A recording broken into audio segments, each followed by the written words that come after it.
উপস্থিত সব ব্যক্তিবর্গ, সম্মানীয় ডিসি মহোদয়, বিভিন্ন নেতাকর্মী, প্রত্যেককেই সালাম এবং শুভেচ্ছা। 5ই আগস্টের জন্য প্রত্যেককে আবারও শুভেচ্ছা। রাব্বি সাহেব সম্পর্কে কি বলবো, ওনাকে নিয়ে যতবারই বলি তত মনে হয় সবই বাদ রেখে গেলাম। ভদ্রলোকের সহধর্মিণী হিসেবে সবার কাছে আজকে একটা ক্ষমা প্রার্থনার জন্য আসছি। ভদ্রলোককে সবাই কম বেশি চিনতেন, জানতেন, সবার সাথে তার উঠা বসে কথাবার্তা ছিল। সে যদি কারোর সাথে কখনো খারাপ ব্যবহার, কেউ যদি তার কথাবার্তায় কখনো কষ্ট পেয়ে থাকে, সবাই মন থেকে মাফ করবেন। ভদ্রলোকের কালকে 1 বছর পূর্ণ হলো পৃথিবী থেকে বিদায়ের।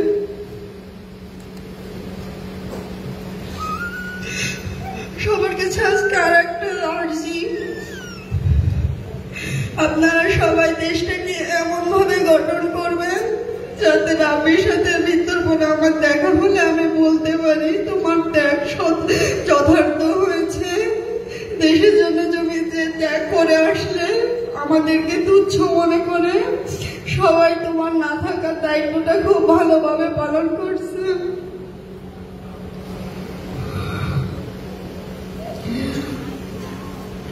আর পুলিশ সুপারের কাছে আমার এখন আর একটা দাবি, আমি বেঁচে থাকতে থাকতে আমার বর হত্যার বিচারের ব্যবস্থা করেন, যাতে আমি মৃত্যুর পরে আমার বরকে বলতে পারি যে যারা তোমার সাথে এই অন্যায় বিচারটা করলো আমি তাদের সাথে নিজে চোখে দেখে আসছি। আর একটা দাবি হচ্ছে ওদেরকে ফাঁসি দেওয়ার আগে একটা গুলি করবেন প্লিজ। ওরা বুঝুক যাতে আমার বরকে গুলি করার পরে কতটা কষ্ট পায়। আমার জীবন তো শেষই।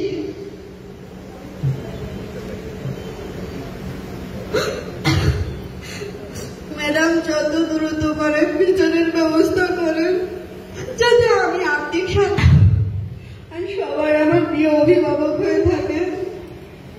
আমি অনেক সমস্যার ভিতরে থাকি, হয়তো বা কখনো ভুলও করে ফেলি। ভুল করলে আপনারা অভিভাবকরা আমাকে সমাধান করার চেষ্টা করবেন, কারণ আমার কোনো অভিভাবক নেই আপনারা ছাড়া। আর ভদ্রলোকের জন্য দোয়া করবেন, আল্লাহ পাক যেন তাকে জান্নাতের সর্বোচ্চ স্থানটা দান করেন। আমি আর কিছু বলতে চাই।